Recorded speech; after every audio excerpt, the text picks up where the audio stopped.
Hi, everyone. I'm Vicki Vollweiler, and welcome to today's episode of College Financial Preps Preparing for College podcast. So happy to have Susan Bernstein with us today. Susan is a divorce coach. She specializes in high conflict divorce, also special ed in divorce. And I thought it would be great to have Susan here today because lots of times when it comes to college and finances and where the children should go to school, a lot of conflict comes up. Certainly, it's an emotional time. Certainly people are concerned about the finances. So I figured this would be a great conversation to have with Susan today and to get her input. Welcome, Susan. Thank you for having me, Vicki. You're very welcome. So you have kids of your own. You've been through this with your clients. Tell us about the conflict that you see. What are the typical things either parents can expect in the future or that they may be going through even right now? Absolutely. Well, certainly as a certified divorce coach, I help individuals pre, during, and post divorce. And we know many people get divorced around the time that children are entering college. They've held off with the divorce because they didn't want to get divorced younger, and now they're planning for it. But with getting divorced around that time period comes a lot of complications, as well as if they were to get divorced early on when they have young children. The ideal situation is to get it right the first time with the contract, to get the details in the contract the first time so you don't have to go back to court and spend more time, money, and headaches. Definitely. I can't tell you the number of times in my practice that, divorced clients will come to me and they'll show me their divorce stipulations, and college isn't even included. And it varies by state as to where it needs to be. But even in those states where it is required, it's not included. And it's always surprising to me. So certainly, if any of the listeners are going through a divorce right now, try to always include college within your agreement. It's so true. It is really true as far as trying to do it then, so it's not a second court battle. I know some people will write in their agreement, will revisit college when the child is an 11th grade or in high school. Well, they might have been getting along great and amicably for 5, 7, 9 years, and then it opens up whole box of worms. And often the children get put in the middle, and that can be extremely stressful. And I've certainly seen many children, young adults who have gotten into the college of their first choice, and then because of one or both of the divorcing parents have had to turn down that college. And these type of things could be prevented if the details are thought out in advance and not last minute. Well, to speak to that point, it's important for parents to know.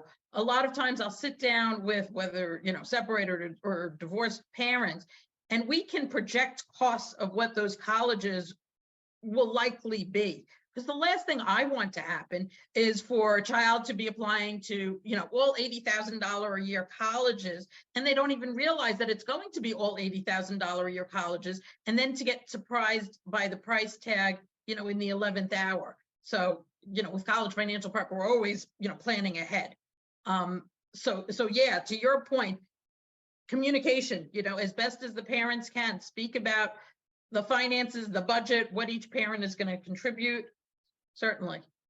Absolutely. And I'm sure you talk to your clients about this all the time, but putting in the contract that they cannot take out of their child's 529 or UTMA accounts, right? That's designated for the child and they can't remove money for other things, and really making sure that they're on track when they fill out that FAFSA form, which I know you help so many people with. But if a parent, if the state says they're not obligated and it's not in their contract, so if a parent refuses to pay, knowing what the right numbers are to put on that form so the child gets what they should in financial aid is truly detrimental as well. And knowing the percent that they're allowed to take out in student loans. So all these factors, we know knowledge is power. And when they educate themselves with someone like you, or they come to me and I help them gather that list of questions for someone like you, it really can make all the difference to see their child thrive down the road. So parents to you, how can they prepare? They're thinking about their child's going to college.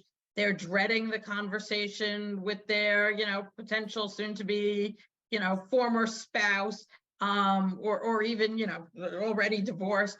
How do you suggest to them that they smooth things over, that, parents and child communicate better about this topic? It's not just the parents, the child should certainly, my opinion, the child should be included when it comes to discussing the finances for college.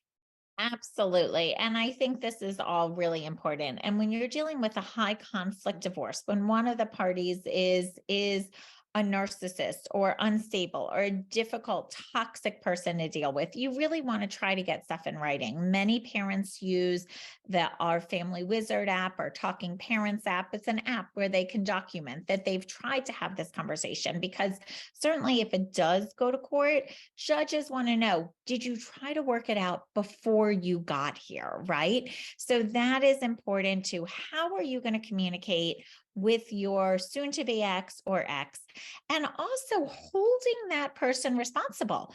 And so we always want them to have default language in their contract, that if they do default, if they say that by this day they're going to do something, or they're responsible for X%, that if they don't do that, that you can go after them and that they will pay the actual legal fees. So many people go after an ex for not paying, but the amount they pay in legal fees, it's a wash. So trying to get default language in there, if you think that your ex is not going to follow through, to hold them accountable for it. Certainly, we know divorce is custody and is finance. And for custody, a lot of those decisions end when the child is 18. But you can have your child, when they go off to college, fill out a healthcare proxy form, fill out forms that give you a right to have some information as a parent. Often it can only be one. So when you're going through divorce, figuring out which parent that will be. And like you said, these are young adults. So talking to the child, not going around the big elephant in the room. Many times it's important for a child to have a therapist, even if it's not a weekly therapist, someone who they can pick up the phone to and say, hey, all this outside family issues is really stressing me out and it's affecting my college work. And then, of course, if they do have a therapist, many college kids, especially now after COVID, do the telehealth, making sure that therapists can do out-of-state therapy if they're in a school out of the state where that therapist is. So really setting them up for success, making them empowered with decision making, but not feeling in the middle. When we talk about scheduling, I just had a client who had triplet 17-year-olds, and he said, well, do we really need a schedule? And I said, you know what? When you have a toxic ex, yes, you say on even years when they come home from Thanksgiving or spring break, they're at mom's or they're at dad's on odd years. Don't make them feel guilty. Say, you know what? This is the schedule. We're going to follow it. So letting them know that certain things are in place, that they don't have to decide and be manipulated by one parent or another. And, you were talking about resources. It's also important, especially with college, for the kids to realize that there are resources on campus. It's good for parents to even just, find those resources, maybe tuck those phone numbers away for the kids, if they ever want to reach out to somebody, they know it's there for them. They may feel more inclined to do so when they're, maybe away at school. Absolutely. And what some children or young adults will find when they get to college is what they thought was the norm for their family behind their closed doors is not the norm at all. And so when they start talking to people and saying, what do you mean your dad didn't drink a 6-pack every night? What do you mean your mom and dad didn't constantly yell and throw things? What do you mean? Like what they thought was normal, they realize, wait, this is not the norm. And helping young adults and families that do have that high conflict divorce, unfortunately, you don't just sign the contract and put it in the drawer and get along amicably. There's constant problems. So letting some of those young adults know that just because the divorce is done doesn't mean that we call it post-separation or post-divorce abuse isn't still going on. That spouse can still be financially abused, Realize there's a psychologically technical abused. name for that. Yes, post-separation abuse. Yes. Huh. Yes. And it's a real thing. And many people have struggles. And so these young adults will get to college and they might have a roommate who says, yeah, my parents are divorced, but they're both coming up for the football tailgate. We're all going to tailgate together. And you're Right. looking at them like they have three heads, because your parents could not even be in the same building, let alone at the same tailgate party together. So really figuring out when they have the college parent weekends, how a divorcing family is going to handle that, especially if they don't get along. Of course, the ideal situation is for the two parents to be in the same room for graduation, for weddings, for grandchildren's first birthday parties. But we know that's not always possible. So knowing that, how do you navigate that? How do you reassure that young adult that it's not their fault and you're going to do everything you can to make them feel as comfortable as possible? Talking about and circling a little bit finances, because really it's all related.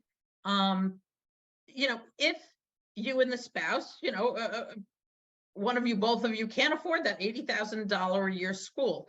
I said it earlier about communication, but let your children know they're going to have great opportunities no matter what college they ultimately end. I mean, and it's better for them to know up front if there is a budget in mind. Work together towards that common goal, certainly like senior year of high school, as opposed to the end of senior year and then possibly having to let them down. And Less resentment, work together. It'll work much better. absolutely. And along those lines is giving them hope and saying, listen, you might not be going to your dream college for undergraduate, but you know what? If you do well there, you could get a full scholarship for graduate school at your dream school. And that often Definitely. happens to many. Many people want to get into Ivy League, as you know, undergraduate, and they can only let in so many, and their dreams are burst. But if you help Let me say this children, about undergraduate and Ivy League. yeah. If just so everyone knows that's listening, if there is need-based aid, if your family does have need, the Ivy League schools are very generous. So if you do have a bright student, and especially if there is need that can be shown, you could potentially save a lot of money on Ivy League. So don't shy away from applying, if that is your child. Absolutely. And I think that's where someone like you can also come in and talk about what are their reach schools, what are their realistic schools, what are their Yeah, safety I schools. talk about the reach, the targets, the safeties, but also the financially friendlies. I want to make sure that, whether the family's intact, whether the family's divorced, whether all different family dynamics. But yeah, it's important to make sure that that college list has financially friendly schools on it too. And you and I have done other projects and collaborated and other workshops. And you said something that really stuck with me. I've been a divorce coach for the past 7 years, but prior to that, I was an educator with my doctorate in education and a teacher and school administrator. And you said something about, if someone wants to go into education, we know there's a cap, right? Those are jobs that have union jobs. They can't just go up the ladder inappropriately. And so think about, is an educator going to go to a state school or a reasonably priced school, or go to a school that they're never going to make back the money that they Right. put out? And never is a strong word, but it would take a long time, versus someone who chooses a school, it might cost more, but the income level that they'll get back is going to help them pay that off quicker. So you give such good advice. I'm glad you're having this podcast, because not only can people learn from you from your workshops, but also from this, because you're just a wealth of knowledge all around. Oh, thank you. But, so getting back to preparing for college, yeah, I'm always concerned about the finances, but there are so many pieces of the puzzle that go into, sending our kids to college. I did it a few years ago with my oldest. I'm going to be doing it again soon with my younger one, and just so many things to consider. You're a mom. I am. And it is true. And as you know, I have 3 children. One has special needs. And when they have special needs, that's a whole nother consideration. What colleges work with children who have an IEP, who are going to give those adaptations to the IEP that they got in high school, in college. And, how child support is going to affect money for college. And if that child does get disability money. So there's a lot of details and there's a lot of resources out there. And I'm sure your listeners, sometimes feel alone, but one of the goals is to help them see that they're not alone, that if they contact someone like you or someone like me, we've lived through it. I've had a high conflict divorce. I've had a child with special needs. How do you navigate that? By going to someone who is a resource, who trains other resources. Really, our goal, my goal, your goal is to make sure they don't only survive, but thrive during and after, right?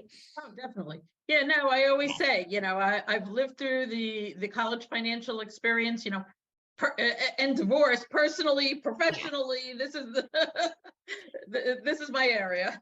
Absolutely. We truly Like get you. it, right? We truly get it. So if someone's divorced and they go to someone who has no divorce experience, they're getting something different. Not only are they not getting the empathy and the sympathy, but they're not also getting someone who truly gets what they're experiencing, who can truly help them. So finding those right resources who you align with. I just earlier today was telling someone the perfect attorney for one person is not the perfect attorney for someone else. Definitely. Yeah. Something else to go along the lines, in terms of divorce coaching and the work that I do, when you've not only lived it, but you practice it every day, there's strategy that comes into play that people who may not be, divorced, separated, considering dealing with conflicts, they may not be aware of. You're right. You're right. And one thing a good coach does is help someone gain clarity, right? When they're in a time of crisis, it's hard to think straight. So a good coach will ask the right questions, help guide them, help them figure out what their goals are and what obstacles are in the way. And, really getting people unstuck. And it's the same with people who are getting their children ready for college. So many of these parents want the best for their child, but they feel stuck. How do I get unstuck? And very often there's more than one path, right? But helping them see, hey, there's not only one path. Which path are you going to take? And they really do sleep better at night and know that they're being the best parent they can by trying to get educated, by trying to get empowered, and by trying to find the right resources for their children. And let me say this, we're talking a lot about divorce today, but really it doesn't even have to be all about divorce. I mean, high conflict. You could have high conflict with your children in terms of where they want to go and, what's doable the college years. We don't focus just, solely on working in divorce. Is it a big area? Of course it's a big area because it's specialized. But no, I mean, a lot of what we do applies to everyone. Absolutely. And I think that what we can say is that change is hard, but change can be an opportunity. And when your family dynamics change, whether it's divorce or becoming an empty nester, it's scary. But how you go about that and how you approach it can make all the difference. That's fabulous. You're right. You're absolutely right. Thank you. Thank you. So do me a favor. Let everybody know where they can find you.